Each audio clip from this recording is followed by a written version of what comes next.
Hello guys, நம்ம SBI clerk result video இது.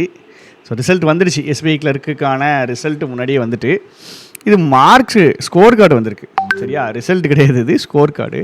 But ஆக்சுவலாக பார்த்தீங்கன்னா ஒரு அனாலிசிஸ் வந்துட்டு ஆனஸ்ட்டாக சொல்ல போனால் என்னால் பண்ண முடியல.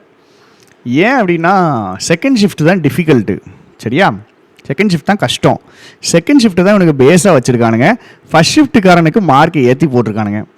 ஐபிபிஎஸ் கிளர்க்லேயே எனக்கு செகண்ட் ஷிஃப்ட்டில் கிளியர் பண்ணவங்க கவுண்டர் ரொம்ப கம்மியாக இருந்துச்சு எனக்கு தெரிஞ்ச வர. ஸோ எஸ்பிஐ கிளர்க்லேயுமே எனக்கு அப்படி தான் தெரியுது. இது என்ன அடிப்படைன்னு எனக்கு புரியலை. ஸோ நீங்கள் கமெண்ட் பண்ணுங்கள், கீழே கமெண்ட் பண்ணுங்கள். உங்களுக்கு இது அண்டர்ஸ்டாண்ட் ஆகுதா, இந்த மார்க்கு சிஸ்டம் அண்டர்ஸ்டாண்ட் ஆகுதா? நார்மலைசேஷன் எனக்கு புரியுது, ஓகே.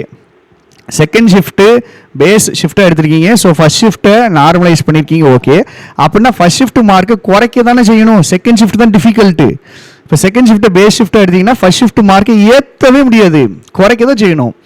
ஸோ எனக்கு நீங்கள் கொஞ்சம் சொல்லுங்கள், உங்கள் எவ்வளோ அட்டன் போட்டிங்க, எவ்வளோ ஷிஃப்ட்டு, எந்த ஷிஃப்ட்டில் அட்டன் பண்ணீங்க, நார்மலைஸ் எப்படி பண்ணியிருக்காங்கன்னு உங்களுக்கு தோணுதுங்கிறத கமெண்ட் பண்ணுங்கள். பிகாஸ் நமக்கு இன்ட்ராக்ட் பண்ணுறது கொஞ்சம் பார்க்கவே கொஞ்சம் நல்லாயிருக்கும். ஏன்னா நானும் குரூப்லையும் எல்லா குரூப்லையும் தேடி பார்க்க, வழக்கமாக குரூப்பில் பசங்க நிறைய பேசுவாங்க. இப்போ எந்த குரூப்லையுமே பெருசாக பேசுகிற மாதிரியும் இல்லை. ஸோ ப்ளீஸ் ப்ளீஸ் ப்ளீஸ் கொஞ்சம் கமெண்ட் பண்ணுங்கள், கொஞ்சம் கேள்விகள் கேளுங்க, எப்படி அப்படிங்கிறத நம்ம அண்டர்ஸ்டாண்ட் பண்ண பார்ப்போம். செகண்ட் ஷிஃப்ட்டில் கிளியர் பண்ணியிருந்தீங்கன்னா செகண்ட் ஷிஃப்ட்டு கிளியர்னு போடுங்க. சரியா, செகண்ட் ஷிஃப்ட்டு கிளியர் அட்டெம்ப்ட் இது, ராஸ்கோர் இது இதுன்னு போடுங்க. பிகாஸ் நம்ம செக் பண்ணி பார்ப்போம்.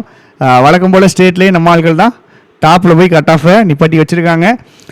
பட்டு அதெல்லாம் ஒரு சைடு இருந்தாலுமே இந்த செகண்ட் ஷிஃப்ட்டு எனக்கு கொஞ்சம் உறுத்திக்கிட்டே இருக்குது. ஐபிஎஸ் கிளர்க்லேயும் இதே விஷயந்தான் நடந்த மாதிரி இருந்துக்கு, இதுலேயும் இதே தான் நடந்த மாதிரி இருக்குது.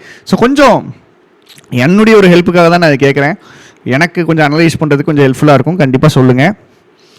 அதே மாதிரி இந்த ஆன்சர் கீ ஒன்று விட்டானுங்க, இதுக்கு பருத்தி மூட்டை குடோன்லேயே இருந்துருக்கலாம். எதுக்கு இந்த இளவை விட்டானுங்கிறது தெரியல. அது எந்த கொஷினுக்கு எவன் என்ன ஆன்சர் போட்டால் அது எதுவுமே நம்ம கண்டுபிடிக்க முடியாது. சும்மா நேம் சேக்குக்கு இது பண்ணுற மாதிரி இருக்குது, அது ஒரு வேஸ்ட்டு. நம்ம ஸ்கோரை மட்டும் நம்ம பார்ப்போம்.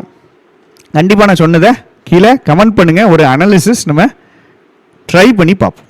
தேங்க்யூ.